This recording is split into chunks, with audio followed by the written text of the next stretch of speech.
Hi friends, welcome to my YouTube channel. ఈ video నందు geometry నందు గోళం అనేటువంటి స్పియర్ అనేటువంటి మరొక కాన్సెప్ట్ గురించి నేర్చుకుందాం. మరి గోళానికి సంబంధించి ఉపరితల వైశాల్యం సర్ఫేస్ ఏరియా మరియు వాల్యూమ్ ఘన పరిమాణాన్ని సంబంధించినటువంటి సమస్యలు వివిధ పోటీ పరీక్షల నందు ఏ విధంగా రావడం జరిగింది, వాటి యొక్క సాధనలను ఏ విధంగా తెలుసుకోవచ్చో వీడియో నందు నేర్చుకుందాం. అలాగే గోళానికి సంబంధించినటువంటి ఫార్ములాస్ను, అలాగే వృత్తానికి గోళానికి మధ్య వ్యత్యాసాన్ని గురించి కూడా ఈ వీడియో నందు నేర్చుకుందాం. ముందుగా ఇంతవరకు ఛానల్ని సబ్స్క్రైబ్ చేసుకోకపోతే సబ్స్క్రైబ్ చేసుకోండి, అలాగే వీడియోని లైక్ చేయండి. ఫస్ట్ది వృత్తం చూద్దాం.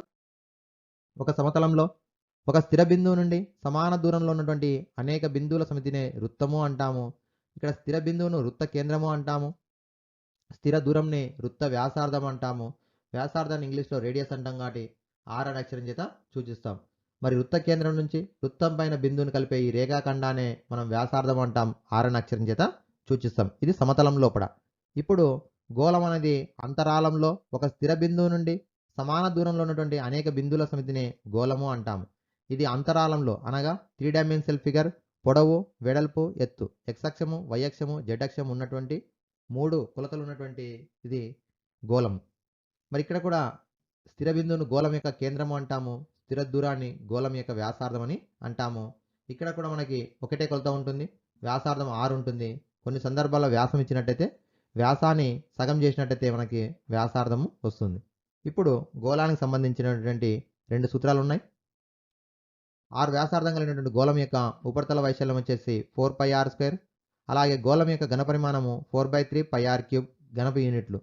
ఇవి గోళానికి సంబంధించినటువంటి ఘనపరిమాణము, సర్ఫేస్ ఏరియా, ఉపరితల వైశాల్యము. అలాగే టోటల్ సర్ఫేస్ ఏరియా అన్న ఆర్ కర్వ్డ్ సర్ఫేస్ ఏరియా అన్న కూడా గోళానికి సంబంధించినటువంటి ఒకటే ఉంటుంది, 4πr². మరి గోళం యొక్క ఘనపరిమాణం volume of sphere is equal to 4/3πr³. అలాగే గోళం యొక్క నిలువు మధ్య ఛేదం, గోళాన్ని పైనుంచి నిలువుగా ఈ విధంగా ఖండించినట్టయితే మనకి వృత్తాలు వచ్చును. ఆ వృత్తాలు కూడా విభిన్న వ్యాసార్థాలు ఉన్నటువంటి వృత్తాలు వచ్చును. అలాగే 2 గోళాల యొక్క వ్యాసార్థాలు క్యాపిటల్ ఆర్ స్మాల్ ఆర్ అయినట్లయితే వాటి యొక్క ఉపరితలాల నిష్పత్తి వాటి యొక్క వర్గాల నిష్పత్తికి సమానం అవుతుంది. 2 వేర్వేరు వ్యాసార్థాలు ఉన్నటువంటి గోళాల యొక్క ఉపరితల వైశాల్యాల నిష్పత్తి వాటి వ్యాసార్థాల వర్గముల నిష్పత్తికి సమానం అవుతుంది. అలాగే గోళాల యొక్క ఘనపరిమాణాల నిష్పత్తి వాటి వ్యాసార్థాల ఘనముల నిష్పత్తికి సమానం. Small r³ is to capital R³ అవుతుంది. ఓకే, 3.5 సెంటీమీటర్ల వ్యాసార్థం కలిగినటువంటి గోళం యొక్క ఉపరితల వైశాల్యం ఎంత? So surface area of sphere whose radius is 3.5 centimetres. ఇక్కడ రేడియస్ అనేది మనకి 3.5 సెంటీమీటర్స్ ఇవ్వడం జరిగింది స్పియర్కు. అయితే రేడియస్ అనేది మనకి పాయింట్స్లో ఇచ్చినట్టయితే డెసిమల్లో ఇచ్చినప్పుడు ఫ్రాక్షన్లోకి మార్చుకోండి, 35/10 అని రాసుకుంటాం. 5 టేబుల్లో క్యాన్సిల్ చేస్తే 7/2 వస్తుంది. లేదా 3.5 అంటే 7లో హాఫ్ కాబట్టి 7/2 రాసుకుంటాం. మనకు అడిగింది మనకి గోళం యొక్క ఉపరితల వైశాల్యం. So surface area of spear. So surface area అన్న, టోటల్ సర్ఫేస్ ఏరియా అన్న, కర్వ్డ్ సర్ఫేస్ ఏరియా అన్న ఇక్కడ మనకి ఒకే ఫార్ములా ఉంటుంది కాబట్టి 4πr². So 4 into pi value ఇక్కడ ఏమి ఇవ్వలేదంటే 22/7 తీసుకుంటాం అప్రాక్సిమేట్ వాల్యూ. అలాగే స్మాల్ r² అంటే 7/2 ఇంటూ 2 టైమ్స్ ఉంది, స్క్వేర్ ఉంది కాబట్టి 2 టైమ్స్ రాసుకుంటాం. ఇప్పుడు ఇందులో కూడా మనకి 7 క్యాన్సిల్ చేస్తున్నాం. అలాగే 2 టేబుల్లో క్యాన్సిల్ చేస్తున్నాం. 2 1 జా 2 2 జా క్యాన్సిల్, అగైన్ 2 1 జా 2 2 జా క్యాన్సిల్. ఇప్పుడు 22 7 జా 154 square centimetres. So option D is the correct option. Okay, option D. Next question. గోళం యొక్క ఉపరితల వైశాల్యం 616 చదరపు సెంటీమీటర్లు అయిన దాని వ్యాసార్థం ఎంత? Surface area of sphere is 616 square centimetres. Then radius. Before ప్రాబ్లంకు రివర్స్ ఉంటుంది. అక్కడేమో రేడియస్ ఇచ్చి సర్ఫేస్ ఏరియా అడిగిండు, ఇక్కడ సర్ఫేస్ ఏరియా ఇచ్చి రేడియస్ అడిగిండు. Same formula 4π small r² is equal to given 616. Here 4 into pi value 22/7 into small r² is equal to 616. ఇందులోపల మనకి 2 మెథడ్స్లో సాల్వ్ చేయొచ్చు. ఒకటి లెఫ్ట్ సైడ్ నుంచి రైట్ సైడ్కి ట్రాన్స్పోజ్ చేసిన తర్వాత క్యాన్సిల్ చేయొచ్చు, లేదా రైట్ సైడ్కి లెఫ్ట్ సైడ్కు న్యూమరేటర్ క్యాన్సిల్ చేయొచ్చు. 4 టేబుల్లో 4 1 జా 4, లెఫ్ట్ సైడ్ నుంచి రైట్ సైడ్లో చూసినట్టయితే 4 1 జా 4, 2, 4 5 జా 20, 1, 4 4 జా 16, అగైన్ 22 1 జా 22 7 జా, లేదంటే 11 2 జా 11 1 జా 11 4 జా, అగైన్ 2 1 జా 2 7 జా. న్యూమరేటర్ క్యాన్సిల్ చేస్తాం. డినామినేటర్లో కూడా r²/7 ఈజ్ ఈక్వల్ టు 7 వచ్చింది. 7 అనేది మల్టిప్లై చేస్తుంది రైట్ సైడ్కి వస్తే, డివైడ్ చేస్తుంది కాబట్టి లెఫ్ట్ సైడ్ లోపల 7 7 జా 49, r is equal to root 49, 49 యొక్క స్క్వేర్ రూట్ వచ్చేసి 7. So option A is the correct option. Option A. 7 సెంటీమీటర్ల భుజం కలిగినటువంటి ఘనం నుండి వీలైనంత పెద్ద గోళం తయారు చేస్తే దాని ఘన పరిమాణం ఎంత? సో 7 సెంటీమీటర్స్ సైడ్ ఉన్నటువంటి ఒక క్యూబ్ తీసుకున్నాం. ఈ క్యూబ్ నుంచి మ్యాక్సిమం వాల్యూమ్ ఉన్నటువంటి స్పియర్ని కట్ చేయాలి. మ్యాక్సిమం వాల్యూ ఉండాలంటే మ్యాక్సిమం మెజర్మెంట్ వాల్యూమ్ అంటే ఇక్కడ రేడియస్ పైన డిపెండ్ అవుతుంది స్పియర్ యొక్క వాల్యూమ్. సో స్పియర్ యొక్క రేడియస్ ఎక్కువగా ఉన్నట్టు వాల్యూమ్ ఎక్కువ వస్తుంది. స్పియర్ యొక్క రేడియస్ ఎక్కువగా ఉండాలంటే మనకు ఉన్నటువంటి క్యూబ్ లోపల జాయింట్ లేకుండా మ్యాక్సిమం కట్ చేయాలి. మ్యాక్సిమం స్పియర్ కట్ చేయాలంటే ఆ స్పియర్ యొక్క డయామీటర్ అనేది ఎంత అవుతుందంటే diameter d is equal to 7 centimetres అవుతుంది. అంటే ఆ క్యూబ్ యొక్క సైడ్ ఎంతైతే ఉంటుందో స్పియర్ యొక్క డయామీటర్ అవుతుంది. r is equal to radius 7/2 centimetres అవుతుంది. ఇప్పుడు మనకు అడిగింది వాల్యూమ్ కాబట్టి 4/3 పై ఆర్ క్యూబ్ స్పియర్ యొక్క వాల్యూమ్. సో 4/3 ఇంటూ పై అంటే 22/7 ఈజ్ గివెన్.